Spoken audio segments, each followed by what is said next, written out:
नमस्कार, हम आ चुके हैं आज सतलोक आश्रम मैनेजमेंट के नई अपडेट को लेकर। कार्यक्रम सत्य के साथ में बहुत बहुत स्वागत करना चाहते हैं आप सभी देश और दुनिया के लिए। आज नया एक जानने का विषय रह गया है सतलोक आश्रम मैनेजमेंट को जो भी है आजकल जोर जोर से ये सोशल मीडिया में भी सुनने का आया है कि 2022 का जिस 14 जून को सतलोक आश्रम मैनेजमेंट कबीर प्रकट दिवस मनाने जा रहा है, वहाँ पर किस तरीके से क्या गतिविधि होंगे या फिर कोई पाखंड है, इसके बारे में जानने के लिए हम आज चर्चा करने वाले हैं। हमें पता है कि हमारे देश और दुनिया में श्रद्धालु जन की कोई भी कमी नहीं और नकली और असली जितने भी सारे धर्मगुरु हैं उनकी भी कोई कमी नहीं रही है जो धार्मिकता के पाठ पढ़ाते हैं। लेकिन उन श्रद्धालु जनों की श्रद्धाओं को खरीद कर उनको गलत तरीके से किस तरीके से प्रयोग किया जा रहा है, इस एक पर्दे के पीछे का एक काला सच है और राज है। इसके बारे में जानने के लिए हम सतलोक आश्रम मैनेजमेंट जो सतगुरु रामपाल जी महाराज का बनाया गया कमेटी होने का दावा करता है, ये वास्तव में वही है या फिर ये उनको नाम पर ये सब कुछ कर रहा है, इसके बारे में जानने के लिए। और 14 जून को जो कबीर प्रकट दिवस होने वाला है उसके बारे में जानने के लिए हमारे साथ एमपी से पूजा दासी बहन जुड़ी हैं हमें टेलीफोन लाइन पर। उससे पहले आप ये देख लीजिए जिसके बारे में संत रामपाल जी महाराज ने अपने सत्संग में कबीर साहब की जो फोटो है, जो काल्पनिक फोटो बताया गया है, जो दाढ़ी मूछे वाली फोटो है, उस फोटो को कबीर संत रामपाल जी महाराज ने अपने सत्संग में ये कहा है कि कबीर साहब की जो फोटो है, काल्पनिक फोटो है, ये तो हाथ से द्वारा बनाया गया है, वो तो ना जाने उस परमात्मा के कितने रूप है और किस रूप में आ जाए। वास्तव में वो कबीर परमात्मा इस तरीका का नहीं है जो इस फोटो में दिखाई देता है। ये फोटो तो संत रामपाल जी महाराज ने इस ब्रह्मा विष्णु महेश के जितने भी सारे काल पूजा के पाल पूजा से छुड़वाने के लिए उस फोटो की सहारा ली थी। वास्तव में ये दावा करते हैं कि संत रामपाल जी महाराज ही 600 साल वर्ष पहले कबीर साहब के रूप में आए थे। वास्तविक रूप उनको ही पता है, ये करने का दावा भी करते हैं उनके अनुयायी। लेकिन उनके ही नाम पर आज बाहर पाखंड फैलाया जा रहा है। उनके आश्रमों में जो है ज्योति पाठ दान धर्म किया जा रहा है, उसके बारे में जानने के लिए हमारे साथ जुड़ी हैं बहन। उससे पहले आप ये वीडियो देख लीजिए जहाँ पर संत रामपाल जी महाराज ने उस फोटो और एक कबीर प्रकट दिवस को किस तरीके से रिजेक्ट किया है। देखिए ये वीडियो। होंगे पुण्यात्माओं, अब तो ये दास बैठा है, यदि यहाँ परमात्मा इसी मानव शरीर तो है ही उनका, क्योंकि बनारस में 120 वर्ष रहे और अब भी वो आ जाते। जो हम चित्र देखते हैं प्रभु का, ऐसा चित्र नहीं है। वो तो ना जाने कितने स्वरूप है उस मालिक के, वो किसी भी रूप में आकर के अपना ज्ञान बताता है, अपनी प्यारी आत्माओं को अपने चरणों में लगा के भक्ति करवा के सतलोक ले जाता है। आप देख सकते हैं सतलोक आश्रम मैनेजमेंट कितनी गलत तरीके से काम कर रहा है। उनके आश्रमों में क्या क्या काम होते हैं, क्या क्या करतूत होते हैं, हरकत होती है, इसके बारे में आप संत रामपाल जी महाराज की सत्संग सुन लिए जहाँ पर कबीर साहब की जो फोटो है उनको रिजेक्ट कर रखा है। तो इनके ही अनुयायी दो भाग में बटे हुए हैं। सतलोक आश्रम मैनेजमेंट कमेटी का जो मैनेजमेंट कमेटी है वो संत रामपाल जी महाराज का वास्तविक अनुयायी और जो कुछ काम कार्रवाई हो रहे हैं उनके गुरुदेव के आज्ञा के अनुसार हो रहे हैं करने का दावा करता है। तो दूसरी तरफ सत्सेवक कहते हैं जिनको जो कहते हैं कि हम गुरुदेव के ज्ञान आधार से चल रहे हैं और उनके सत्संग रूपी आदेशों के अनुसार चल रहे हैं और ये मैनेजमेंट जो है गलत काम कर रहे हैं। ये लोग राजनीति और आरक्षणबाजी किस तरीके से जो भी है इनके भक्ति के विधान के खिलाफ काम करके गुरुदेव को बदनाम और भक्ति मर्यादा तोड़कर और अकाल मौत को मर रहे हैं, ऐसा कहने का दावा करते हैं। और सच और झूठ का तो हमें और आपको ही जो है करना होगा, निर्णय करना होगा, क्योंकि एक दूसरे के कहने सुनने से भी ज्यादा हम अपने दिमाग से लगाकर सबूतों के आधार से निर्णय करते हैं तो अच्छा रहता है। उसी के बारे में जानने के लिए संत रामपाल जी महाराज के संत रामपाल जी महाराज के जो वास्तविक अन्वेष सत्संग कहते हैं उनके साथ जो पूजा बहन जी है एमपी से हमारे टेलीफोन लाइन पर जुड़ी हैं, जो सतलोक आश्रम मैनेजमेंट के प्रवर्तक उनके अनुयायी थी पहले, लेकिन उनके कुछ कर्मों और उनके जो है जो नाजायज किस्म के जो कर्म है भक्ति विधान के खिलाफ कर्म उनके देखकर वो वहाँ से जो है अलग हो चुके हैं और सत्सेवक बन चुके हैं, जो संत रामपाल जी महाराज का वास्तविक अनुयायी होने का जो दावा करते हैं। तो वो उनको ज्यादा आपका टाइम ना लेते हुए उनको कार्यक्रम में स्वागत करते हैं। पूजा बहन जी एमपी से, पूजा बहन आपको बहुत बहुत स्वागत है हमारे कार्यक्रम में। आपको जी सर, वो नमस्कार सर।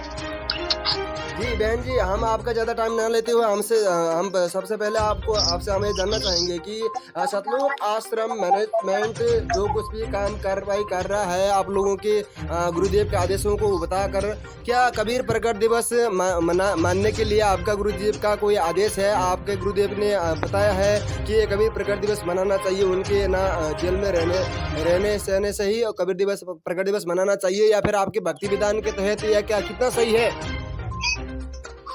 जी सर, ये बिल्कुल भी परमात्मा सदगुरु रामपाल जी महाराज के ज्ञान विरुद्ध है कि परमात्मा ने हमें बताया है कि गुरु गोविंद अगर खड़े हैं तो हमें पहले सर्वप्रथम अपने गुरु को ही सत्कार करना है और गुरु को ही भगवान मान के पूजा करना है।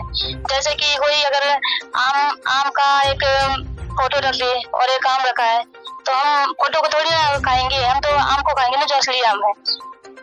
अच्छा, तो आप ये कहना चाहते हैं कि जितने भी सारे ये हो रहे हैं आपके गुरुदेव के आज्ञा के खिलाफ हो रहे हैं, और मतलब आप कहना चाहती है कि असली आम को ही खाना चाहिए। इसका मतलब ये है कि असली कबीर साहब आपके गुरुदेव ही हैं, उनका भी प्रकट दिवस मनाना चाहिए। जी अच्छा, तो रामपाल जी असली कबीर भगवान है, उसी को हम उसका ही प्रकट दिवस मनाएंगे। अच्छा, मतलब ये सब फिर ये क्या हो रहा है, क्या ड्रामा हो रहा है 14 जून को? इतने भी सारे आश्रमों और आप देख सकते हो सतलुज आश्रम मैनेजमेंट, आप अपने मोबाइल स्क्रीन पर या फिर टीवी स्क्रीन पर आप देख रहे हैं कि सतलुज आश्रम मैनेजमेंट जोर जोर से इनके देख सकते हैं आप इंदौर आश्रम में, और ये फिर यहाँ के रोहतक आश्रम में भी आप अपने मोबाइल फोन पर देख रहे हैं, अभी स्क्रीन पर देख रहे हैं। जोर जोर से इनकी तैयारियां चल रही है वहाँ पर, देसी बूंदी खिलाने के लिए भक्तों को और ज्योति पाठ कराने के लिए, पाठ का भी पता नहीं क्या चल रहा है। तो ये सब ड्रामा क्या है?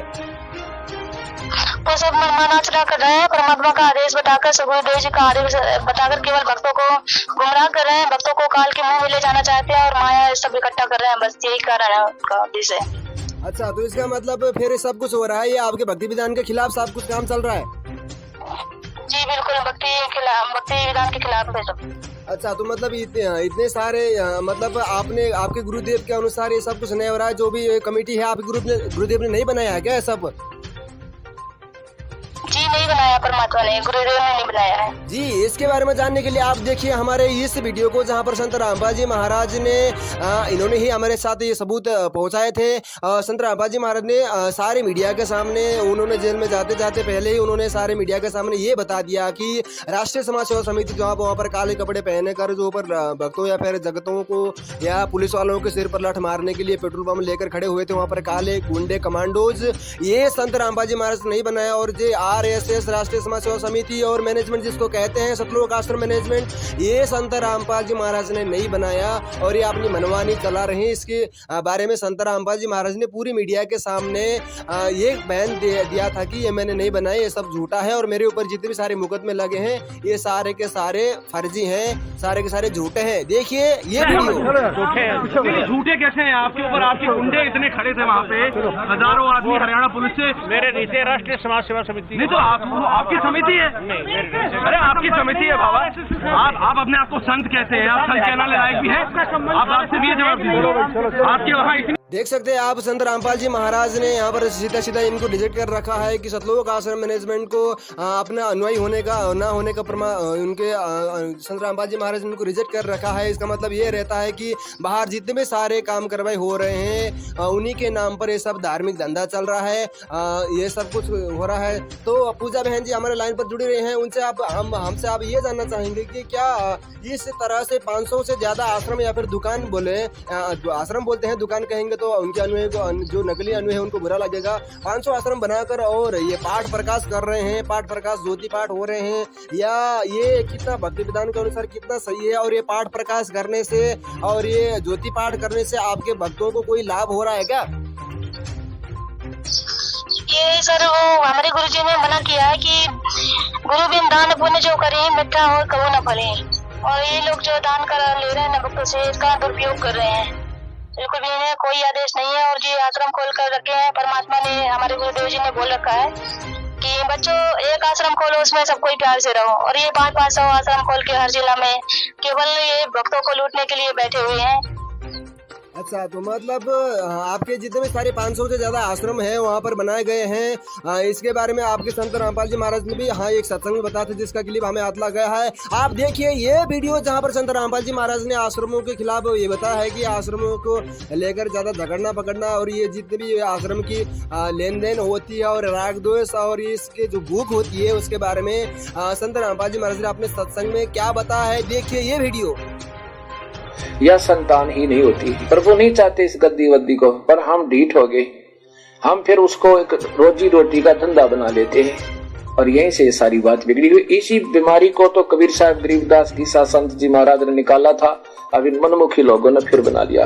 कबीर साहब रामपाल जी महाराज ने अपने सत्संग में सीधे सीधे तरीके से ये आश्रम के तेरा मेरा मेरा तेरा जिस तरीके से इनका चल रहा है, कभी कुछ हो रहा है तो कभी कुछ हो रहा है, झगड़ते भी है लड़ते भी है। सुनने में आया है आश्रमों के ऊपर कोई कोऑर्डिनेटर मैं बनूंगा कहता है तो कोई मैं बनूंगा और इनके आपस में विवाद चलते रहते हैं, हमें सुनने में आया है। इसके बारे में जानने के लिए इनके जानने के लिए ही हम आज कार्यक्रम को स्टार्ट किया था। तो पूजा जी, हम आपसे जानकर खुशी हुई। आप आपसे दूसरा एक बात जानना चाहेंगे कि जो जितने भी सारे आश्रम सब कुछ आपके गुरुदेव के खिलाफ हो रहा है, आपने बता दिया और सबूत के साथ भी हमारे दर्शक भी देख पा रहे हैं। और जितने भी सारे जोर जोर से आश्रमों पर जो भी 14 जून को जो होने वाला है उसके बारे में भी हमारे दर्शक बार देख रहे हैं। हम आपसे जानना चाहेंगे कि दान और ज्योति पहाड़ का जितने भी सारे पैसा है संत रामपाल जी महाराज को ही जाता होगा, उनको जेल में सब कुछ जाता होगा। जितने भी सारे पैसा आता है डोनेशन में, ये संत रामपाल जी महाराज को जेल में उपयोग किया करते होंगे शायद, उनको कपड़े में खाने में लत्ते कपड़े कुछ भी वहाँ उनको पर्सनल काम पर संत रामपाल जी महाराज को भेजा जाता है, या फिर इनके ये जो डोनेशन का बक्स का जो पैसा होता है वो कहाँ पर किस तरीके से यूज हो रहा है, बता सकती हैं? जी सर, ये जो संत रामपाल जी महाराज हमारे गुरुदेव जी हैं वो जेल में है और उनको जेल से ही 2 रोटी मिलती है और उनके लिए कपड़ा मिलता है। यहाँ से जो दान ले रहे हैं उनको 1 रुपया भी वहाँ पर नहीं जा रहा है। ये जो उनके परिवार वाले हैं, अकेले हुए परिवार वाले और जो स्टेट कोऑर्डिनेटर हैं, जितने भी सेवादार हैं, सब मिलकर वो पैसों का दुरुपयोग कर रहे हैं, अपने घर खर्चे में यूज कर रहे हैं।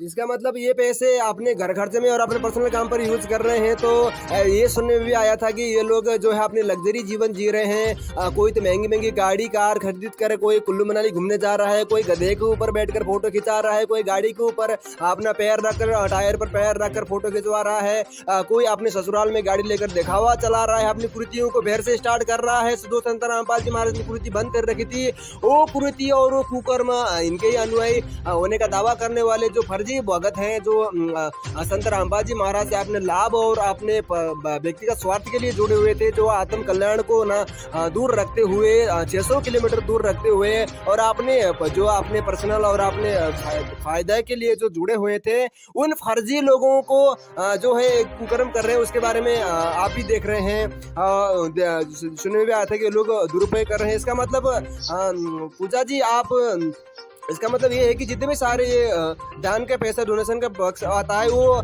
आपके राजनीति या फिर आरक्षण ऐसे जो कुकर्म है इन पर लगाया जाता है? जी बिल्कुल, इन्हीं पर लगाया जाता है। राजनीति पर आरक्षणबाजी करते हैं लोग, इसीलिए संगत में आज अकाल मौत हो रही है। कि परमात्मा ने हमारे गुरुदेव जी ने बोल रखा है, जब हम परमात्मा के इस गुरु के वचन पर चलेंगे तो अकाल मौत कभी नहीं हो सकती। और ये संगत में अकाल मौत हो रही है, इसका यही कारण है कि वो जो दान दे रहे हैं उनका दुरुपयोग जा रहा है और गुरुदेव के वचनों पर ना चल के मनमाना आचरण देखा देखी में चल रहे हैं। अच्छा, तो पूजा जी, अच्छा आपने बहुत अच्छी जानकारी ये दी हमें। और ये भी सुनने में आता है कि संत रामपाल जी महाराज के जो भगत कोई मर्यादा में रहता तो उसकी अकाल मौत नहीं हो सकती, बल्कि इसार मतलब जैसे कि ये कुछ साल पहले जम्मू कश्मीर का एक जम्मू कश्मीर का एक कोऑर्डिनेटर था जो बहुत बड़ा पोस्ट में था, सार नामी भगत कहने का होने का दावा करते हैं, जिसकी अकाल मौत हो गई थी, जिसके कुछ हार्ट अटैक या फिर कुछ कारण से उसकी मौत हो गई थी, सुनने में आया था और न्यूज में भी आया था। और कुछ ही दिन, ज्यादा पहले की बात नहीं है, 15-16 दिन पहले शायद बिहार के स्टेट कोऑर्डिनेटर, बिहार के कोऑर्डिनेटर नाम हमें नहीं पता, नाम है तो पूजा जी आप बता दीजिएगा, उसकी भी अकाल मौत हो गई। किस तरीके से अकाल मौत हुई? आपके भक्ति विधान के खिलाफ नहीं है क्या ये? जी बिल्कुल, परमात्मा के भक्ति विधान के खिलाफ है। परमात्मा ने तो बोल रखा है, इस शरण सदगुरु शरण में आने के बाद अगर कोई नियम मर्यादा में रहेगा तो उसका कैंसर कबाब भी ठीक हो जाएगा। परमात्मा भक्ति करवाने के लिए भगत की उम्र भी बढ़ाते हैं। अच्छा, तो ये सब कुछ हो रहा है भक्ति और भक्ति और भगवान के खिलाफ ही ये सब कुछ काम कर हो रहा है। मतलब आपके गुरुदेव ने ये सुनने में आता है कि संत रामपाल जी महाराज के जो अनुयायी है वो कहते हैं कि गुरुदेव के पीला पर्चा आया है, आदेश आया है, ये आया है, वो आया है। तो उस तरीके से क्या ये कहते हैं कि ज्योति करो, दान करो, पाठ करो, क्या उनका आदेश आता है वहाँ से सच में इस तरीके से कोई? जी बिल्कुल, ऐसा गुरु जी का कोई आदेश नहीं आता। ये सब मनमाना आचरण है, पीले पर्चे बेचकर और ये पर्ची ऑडियो बेचकर भक्तों को गुमराह कर रहे हैं कि गुरु जी का आदेश आया। तो भोले वाले भगत हैं, वो अपने गुरुदेव का आदेश मानकर उसके पीछे लग जाते हैं। ये भी विचार नहीं करते कि हमारे गुरुदेव का हमें सत्संग में क्या बोल रखे हैं, क्या नहीं बोल रखे हैं। हमें तो ज्ञान आधार से चलना चाहिए। परमात्मा के सदगुरुदेव जी ने जो बता रखा है उस ज्ञान आधार को समझना चाहिए, उस आधार से हमें चलना चाहिए। अच्छा, तो पूजा जी जैसे सुनने में आया था कि जैसे इनके पीले पर्चे और इनके रोज के जो नए नए तानाशाही फरमान होते हैं उसमें ये दिखाई देता है और ये गंध आती रहती है कि संत रामपाल जी महाराज जो है ज्यादा से ज्यादा ज्योति पाठ और दान और पाठ प्रकाश के लिए ही ज्यादा क्यों आदेश देते हैं, क्यों ये आता है वो दान करने के लिए दान क्यों मांग रहे हैं। बल्कि ये सुनने में आता है कि मांगे सोई बड़ुआ कहिए, दर दर फिरे अज्ञानी, योग योग संपूर्ण जिसका मांगना पियो पानी। तो जो भगत होगा वो तो मांगेगा नहीं, जो परमात्मा होगा, जो सदगुरु होता किसी से मांगता नहीं। और संत रामपाल जी महाराज भी अपने सत्संग में ये कहते हैं कि दास ने आज तक किसी से 1 टका भी नहीं मांगा कि तू इतना पैसा दान कर दे, इतना पैसा ये कर ले। तो इस तरीके से आप इस सत्संग में देख सकते हैं 1 मिनट 20 सेकंड की जो सत्संग है, इस सत्संग में सतगुरु रामपाल जी महाराज अपने सत्संग के तहत, अपनी भक्ति विधान के तहत क्या कह रहे हैं कि क्या दान या फिर किसी भी तरीके से मांग सकते हैं सीधा डायरेक्टली। 94 और 95 के मई तक तो दास सर्विस भी करता रहा, सैटरडे संडे को सेवा भी करता रहा, सब खर्चा अपने जेब से आप ही करता था। फिर परमात्मा की दया से इतना सेवा बढ़ गई, नौकरी भी त्यागनी पड़ी। दास जूनियर इंजीनियर की नौकरी करता था। उससे लेकर आज तक 1 नया पैसा किसी से नहीं कहा दान दे दे या कोई पर्ची काटी हो। और आप देख रहे हो भगवान के दरबार में क्यों परमात्मा इतना देता है अपनी प्यारी आत्माओं को, और फिर उमंग भरता है, करे कराव साइया मन में लहर उठा, दादू सिरदर जीव के आप बगल हो जा। देख सकते हैं सतगुरु रामपाल जी महाराज ने अपने सत्संग में सीधा सीधा मना कर दिया है कि संत जो होता है वो किसी भी तरीके से ज्योति पाठ है प्रदान किसी तरीके से इस तरह से नहीं मांगता कि दे दे भाई दे दे, दान के नाम पर दे दे भाई, पाठ के नाम पर दे दे भाई, रक्तदान के नाम पर दे दे भाई, ज्योति के नाम पर दे दे भाई, प्रार्थना के नाम पर दे दे भाई, उसके नाम पर दे दे, हलाने फलाने प्रार्थना के नाम पर। इस तरीके से जो है जो पूर्ण गुरु होता है, जो शास्त्र में उनको भक्ति कराता है, वो इस तरीके से नहीं मांगता। जबकि यहाँ पर इनके पीले पर्चे में तो यही आता है कि गुरुदेव का आदेश आया है कि 2 जोर से और सेवा करो और दान करो, बढ़ चढ़ कर दान करो और ज्योति करो और पाठ करो। रमणी करनी है तो 1-1 पाठ जरूर चाहिए, अनिवार्य है।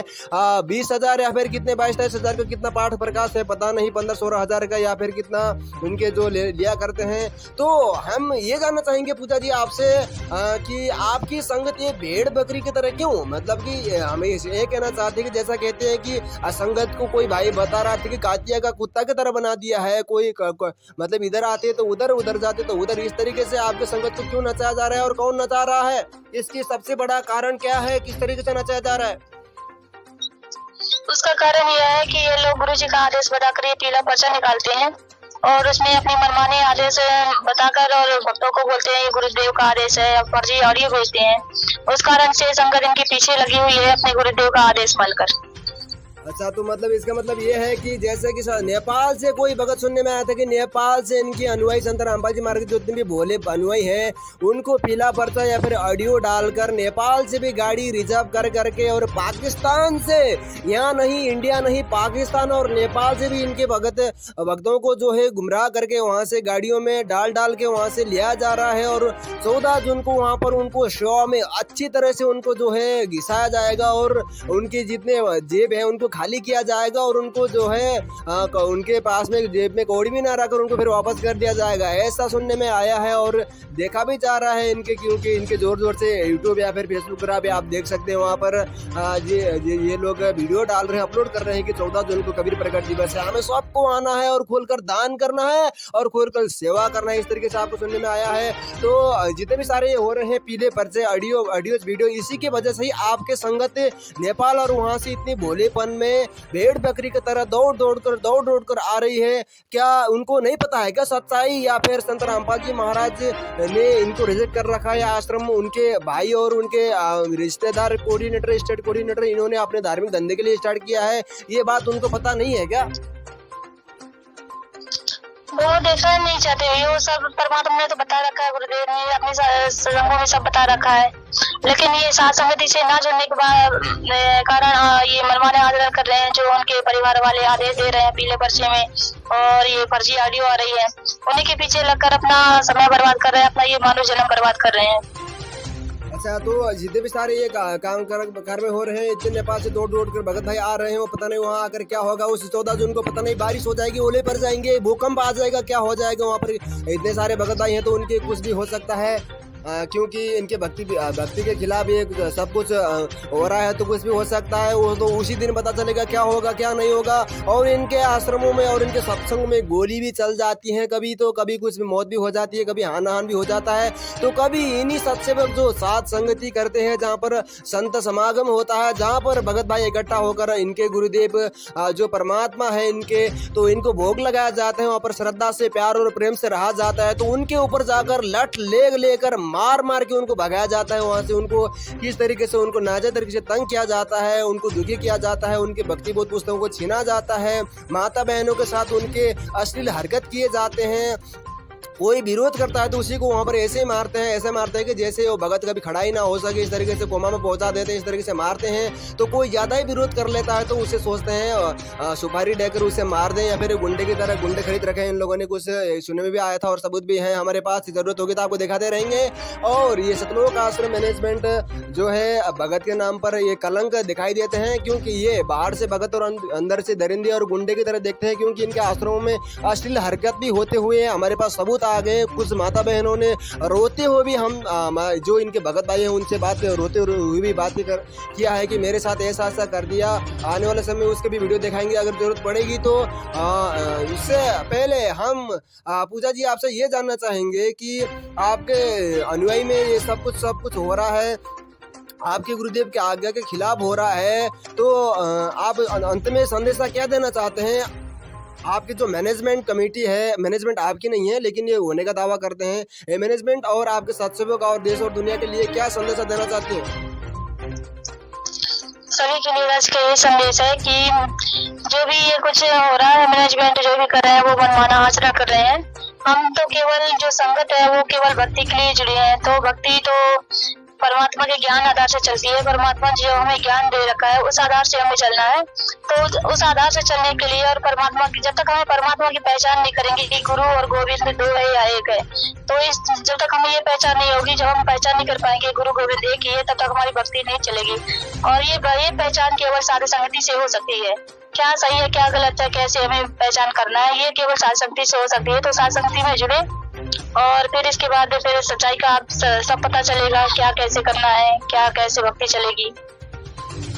आप ये बताना चाहते हैं जैसे कि आप जान चुके हैं कि सतलोक आश्रम मैनेजमेंट 14 जून को कबीर प्रकट दिवस मनाने जा रहा है, वहाँ पर पाखंडबाज होगी, वहाँ पर कुछ भी हो सकता है और ये लोग वहाँ पर पाठ प्रकाश करेंगे या फिर कुछ करेंगे, क्या करेंगे, देसी घी की बूंदियां बना के सबको बांटेंगे और हर एक नए आश्रम में जी वहाँ पार करवाते हैं, चौथी का पैसा लेते हैं। सभी गुरु जी ने कहा है कि गुरु बिन होम यज्ञ जो करें मिथ्या और कबू न फले, इसलिए इनको अकाल मौतें होती है। बिल्कुल भी ये गुरु के खिलाफ ये दान कर रहे हैं, तो इसका तो परमात्मा ने बोल रखा है कि जो गुरु बिना दान करेगा उसका निष्फल ही जाएगा, उसका पाप ही लगेगा। तो मतलब आपका मतलब ये है कि जो दान का पैसा होता है वो गुरुदेव के हाथ में देना चाहिए? जी बिल्कुल। अच्छा, तो भक्ति विधान के ये है कि जो दान देते हैं हम गुरुदेव को देना चाहिए, उनके हाथों में देना चाहिए। पीछे से अगर कोई देता है तो उसका जो दुरुपयोग हुआ तो उसका भी बुरा अंजाम भुगतना पड़ता है। जी भक्तों को भुगतना पड़ता है, जो देता है धन उसी को भुगतना पड़ता है। अच्छा, तो ये भेड़ चाल में चल रही है इनके संगत, जो जो संत रामपाल जी महाराज को जो अंदर होकर भी उनको सुख नहीं दे रही है। पीछे से उनके नाम पर जो धंधा चल रहा है, उनके साथ आपसी कार्रवाई भी होना चाहिए, सरकार के साथ पहल भी होना चाहिए, उनके साथ बहुत गलत किया जा रहा है। लेकिन अगर कोई कुछ केस भी करता है, कुछ भी करता है, तो उनके साथ पैसा देकर केस को रफा दफा कर दिया जाता है, कुछ भी गड़बड़ी होती रहती है। और इन भगत भाइयों को भी जाकर मारा करते हैं, भगत होने का दावा करते हैं, लेकिन मारा पीटा करते हैं, उनके साथ जो है बदसलूकी करते हैं। इनके ये कुकर्मों को देखकर ये नहीं लगता कि ये भगत भाई होंगे। इसके बारे में आप लोगों ने सर, ये भक्तों पर हमला करते हैं, राक्षस जैसा इनका स्वभाव है, और बहन बेटियों के साथ बलात्कार करते हैं। अभी एक छत्तीसगढ़ का एक वीडियो आया था, उसमें उनके साथ कितना डरवाया गया, उनको धमकाया गया। धार जिला में एक केस हुआ। ये पता नहीं क्या क्या करते हैं, बिल्कुल भी परमात्मा ज्ञान और चल रहे हैं। जी, उसके बारे में थोड़ा डिटेल से बताना चाहेंगे? जी, धार जिला में 1.5 साल पहले एक बहन थी भूरी राशि, उनके साथ वो आश्रम में गई थी नाम शुद्धिकरण करवाने के लिए। उनके 3 बच्चे थे छोटे छोटे, तो 3 बच्चों को कमरे में बंद करके पता नहीं कहाँ रखे थे। उस बहन के साथ 8 दिन तक बलात्कार किए 4 लोगों ने। अच्छा, ऐसे इनके कुकर्म है। और यहाँ एक छत्तीसगढ़ में अभी आया था, कुछ दिन पहले वीडियो आया था, 5-6 दिन पहले। तो उसमें एक परिवार वालों को इतना डराया गया, धमकाया गया कि वो लोग आत्महत्या तक करने के लिए मजबूर हो गए। अच्छा, मतलब इनके साथ अगर इस तरह ऐसे फालतू की उन लोगों ने ऐसे जुल्म किए हैं, तो उनके साथ कोई भी किसी भी तरीके की कानूनी कार्रवाई नहीं की गई क्या? कानूनी कार्रवाई की गई है सर, वो गए थे थाने पे, वीडियो भी आया है, न्यूज में चला है। और कल भी बात हुई थी भगत से, तो वो भी बोले थे कि आज जा रहे हैं अभी, और फिर आगे क्या होगा पता नहीं है। तो देश ने कानून बना के छोड़ दिया है, बलात्कारी को क्या सजा होती है हम सबको पता है। और ये बलात्कार करने की कोशिश भी करता है, तो उसके साथ क्या सजा होना चाहिए हमें पता है। लेकिन फिर भी उनके संगत में इस तरीके के जो गलत काम हो रहे हैं, लेकिन फिर भी भोली संगत है, चुपचाप ही बैठी है, उनकी विरोध नहीं करता। कोई विरोध करता है तो उसे गुरुद्रोही घोषित कर दिया जाता है। सबसे बड़ी तो ये दुख की बात है कि जो कोई भी उनके विरोध करता है तो उसे गुरुद्रोही घोषित कर दिया जाता है।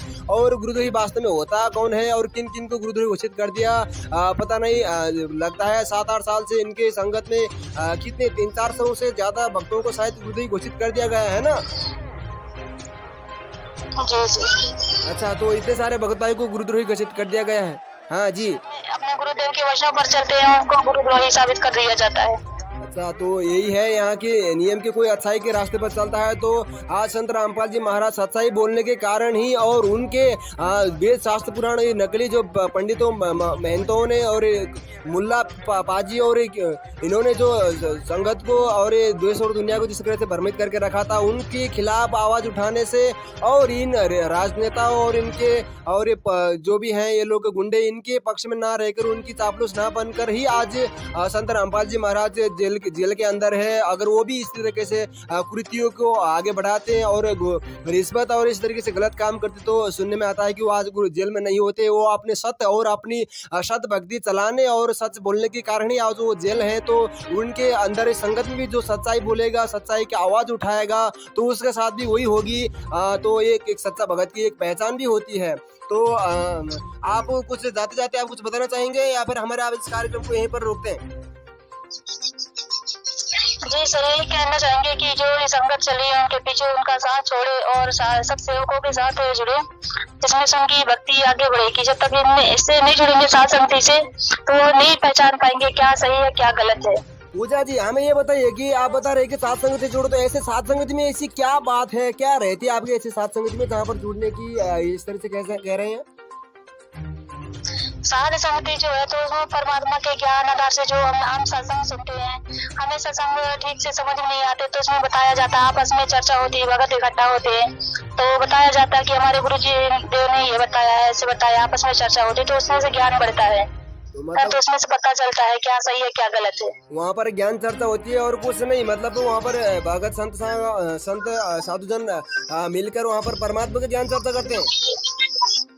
जी ज्ञान चर्चा होती है। ये तो बहुत खुशी की बात है और साधु संतों के लिए, एक श्रद्धालुओं के लिए। रखा है। जी जी, ये बिल्कुल साधु संतों के लिए तो बहुत खुशी की बात है। 500 यज्ञ भी होते हैं, वो कहती हैं वहाँ पर, जैसे कि इनके सत्संग में भी वहाँ पर एक जिक्र आता है कि नल और नील जो थे वो सत्संग के बाद दो भाई आपस में मिलकर त्रेता युग में श्री रामचंद्र के जो वहाँ पर पुल बांधने के लिए मदद करने के लिए वो गए थे, नल और नील, जिसका कथा में जिक्र आता है कि वो सत्संग सुनने के बाद अपने गुरुदेव के वचनों पर विचार विमर्श किया करते थे कि क्या सही है क्या गलत है, आज गुरुदेव ने क्या बताया। तो उसी तरीके से कोई चर्चा होती होगी ना आपके वहाँ पर?